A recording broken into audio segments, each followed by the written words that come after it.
Team India ने तीसरे ODI में भी इंग्लैंड को बड़े मार्जिन से हराकर सीरीज बड़े आराम से अपने नाम कर ली।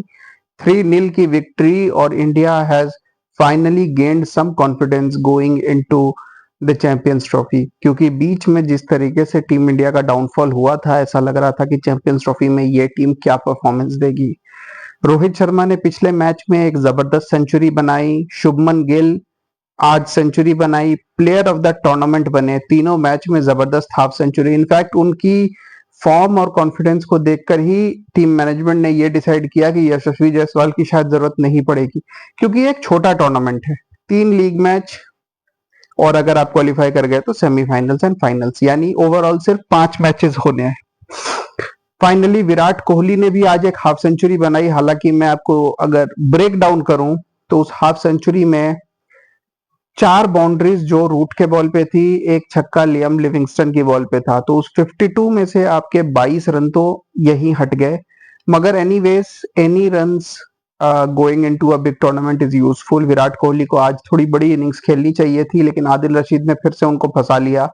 शायद इंग्लैंड मैनेजमेंट थोड़ा सा अपना होमवर्क करके आए होते और आदिल रशीद को थोड़ा जल्दी लगा देते तो पता नहीं, विराट कोहली शायद आज फिर 20-25 पर डिसमिस हो सकते थे। एनीवेज इंडिया के मैचेस दुबई में होने हैं और ये बहुत सारी टीम्स ने नोटिस किया होगा कि विराट कोहली लेग स्पिन के खिलाफ स्ट्रगल कर रहे हैं, स्पेशली वो लेग स्पिन डिलीवरीज जो मिडिल एंड लेग पे पिच करके ऑफ स्टंप को लीव कर रही हो, वो डिलीवरीज पे विराट कोहली एक लीन फॉरवर्ड कर रहे हैं और एज कर रहे हैं। लेफ्ट आर्म स्पिन के खिलाफ भी उनकी यही वीकनेस श्रीलंका में एक्सपोज हुई थी, तो विराट कोहली को केयरफुल रहना होगा, इसके ऊपर काम करना होगा, क्योंकि पहला मैच बांग्लादेश, दूसरा मैच पाकिस्तान के साथ है और दोनों के दोनों हो सकता है कि इसके ऊपर काम करके आए, और अगर ये दोनों नालायक हैं, काम ना करें, तो न्यूजीलैंड तो डेफिनेटली उनको पकड़ेगी। तो देखना होगा कि विराट कोहली इसके ऊपर काम करते हैं या नहीं करते हैं। ओवरऑल आज एक परफेक्ट बैटिंग डे था फॉर टीम इंडिया। हालांकि लास्ट में उन्होंने थोड़ी गड़बड़ी की, जहां एक समय लग रहा था कि शायद 370, 380, 400 भी बन सकते हैं, क्योंकि जिस तेजी से श्रेयस अय्यर बैटिंग कर रहे थे, शुभमन गिल थे जब क्रीज पर, बहुत तेजी से रन आ रहे थे। रन रेट 7, 7.5 का था 30 ओवर के बाद भी, लेकिन उसके बाद विकेट्स गिरते चले गए। और हार्दिक पांड्या की फॉर्म, जो मैं आपको पिछले कुछ टाइम से बोल रहा हूं, is again an area of concern. आज उन्होंने 2 छक्के मारे, लेकिन उसके बाद आदिल रशीद ने उन्हें बोल्ड कर दिया। तो हार्दिक पांड्या की तरफ से कोई बड़ी इनिंग्स नहीं आई है, या कोई 30-40 मीनिंगफुल इनिंग्स भी नहीं आई है। वो सिर्फ आ रहे हैं और जल्दी डिसमिस हो जा रहे हैं। और हार्दिक पांड्या क्योंकि बॉलिंग भी कर लेते हैं, तो कहीं ना कहीं ये चीज हिडन रह रही है। लेकिन हार्दिक पांड्या को आई डोंट नो, शायद इस चैंपियंस ट्रॉफी में कोई ऐसी सिचुएशन आ जाए जहां हार्दिक पांड्या की जरूरत पड़े, तो हार्दिक पांड्या की परफॉर्मेंस अभी टेस्ट हुई नहीं है एज सच। आज अक्षर पटेल ने बैटिंग में कंट्रीब्यूशन नहीं किया तो बॉलिंग जबरदस्त की, तो किसी ना किसी वे में अक्षर पटेल की कंट्रीब्यूशंस आती रही हैं, which is very good news for team India.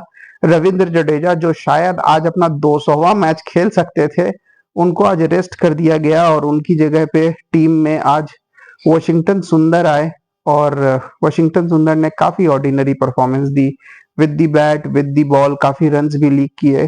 तो वॉशिंगटन सुंदर कहीं ना कहीं आप मान सकते हो कि शायद इंडिया की पहली प्लेइंग 11 में फीचर ना करें, और इसी वजह से मुझे ऐसा लग रहा था कि शायद यशस्वी जायसवाल को रख कर वॉशिंगटन सुंदर को ही ब्रेक दिया जा सकता था, क्योंकि जडेजा, अक्षर, कुलदीप, वरुण चक्रवर्ती, काफी सारे स्पिन ऑप्शंस थे। एनीवेज ओवरऑल मैं यही कहूंगा कि टीम इंडिया के टॉप 4 में कुछ हद तक विराट कोहली हैं, जिनका अभी प्रॉपर टेस्ट नहीं हुआ, मगर रोहित शर्मा ने एक इंपॉर्टेंट इनिंग्स खेली, शुभमन गिल अच्छे फॉर्म में दिख रहे हैं, श्रेयस अय्यर वो भी जबरदस्त फॉर्म में दिख रहे हैं। स्पेशली शुभमन गिल और श्रेयस अय्यर, ये दोनों जबरदस्त फॉर्म में नजर आए।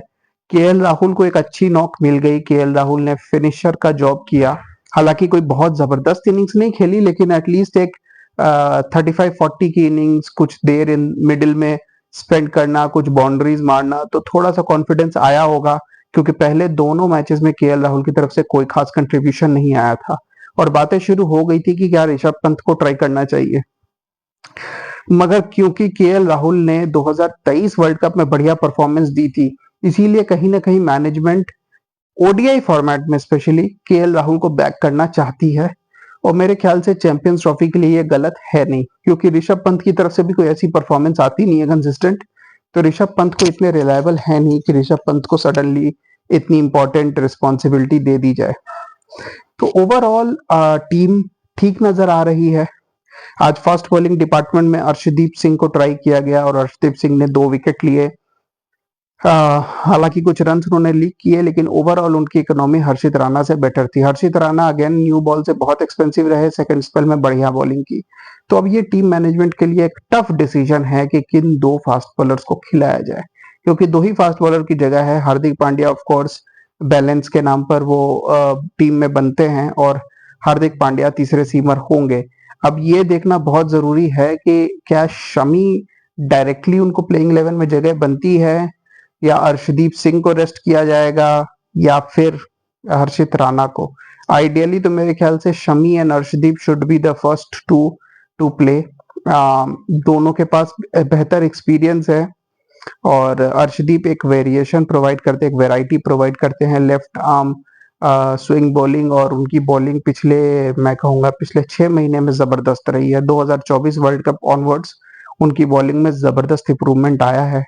आज भी उन्होंने जिस तरीके से स्लोअर बॉल्स पे 2 विकेट लिए, तो उनके पास एक इंटेलिजेंट माइंड है फास्ट बॉलिंग के साथ साथ। तो मेरे ख्याल से अर्शदीप सिंह को प्रायोरिटी मिलनी चाहिए ओवर हर्षित राणा, एंड शमी को of course with an experience of over 100 ODIs और बुमराह की एब्सेंस में Shami should be a direct selection.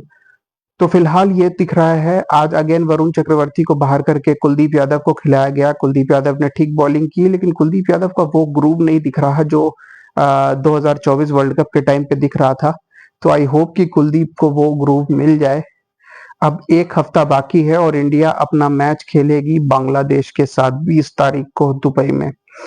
हालांकि ये मैच रिलेटिवली इजी होना चाहिए, क्योंकि बांग्लादेश की टीम पिछले कुछ टाइम से काफी पुअर चल रही है और अब तो उनके सीनियर प्लेयर्स तमीम इकबाल, शाकिब अल हसन सब जा चुके हैं, लेकिन उनकी फास्ट बॉलिंग थोड़ी सी डेंजरस है। मैं कहूंगा कि बांग्लादेश की इस वक्त जो सबसे मैं कह सकता हूं कि जो एक चीज है जो थोड़ी डेंजरस है, वो है उनकी फास्ट बॉलिंग। तस्किन अहमद की थोड़ी बहुत फॉर्म वापस आई है और उनका पेस भी काफी अच्छा हो गया है। साथ में नाहिद राणा एक अच्छे फास्ट बॉलर हैं जो 150 के आसपास की बॉलिंग करते हैं। तो थोड़ा सा केयरफुल इंडिया को रहना होगा। होपफुली वहां पर इंडिया ज्यादा प्रॉब्लम्स ना करे और अपना एक परफेक्ट कॉम्बिनेशन फाइंड कर ले, क्योंकि उसके 2 दिन बाद ही इंडिया और पाकिस्तान का बड़ा मैच है 23 फरवरी को दुबई में। तो होप कि उसके पहले ये सारे इंटरनल मसले सॉर्ट आउट हो जाएं। शुभमन गिल की इस इनिंग्स के साथ वो आईसीसी रैंकिंग में बॉब्जी द किंग को शायद डिस्प्लेस कर पाएंगे। बॉब्जी द किंग के पास हालांकि एक मैच और है, वो है उनके ट्राई सीरीज का फाइनल। अगर उस मैच में बॉब्जी द किंग कोई बड़ा स्कोर बनाते हैं तो वो अपना नंबर 1 रैंकिंग बचा सकते हैं। अदरवाइज शुभमन गिल अगले हफ्ते आज के ही दिन आपको नए नंबर 1 ओडीआई बैट्समैन बनते नजर आएंगे। Keep watching guys, thank you.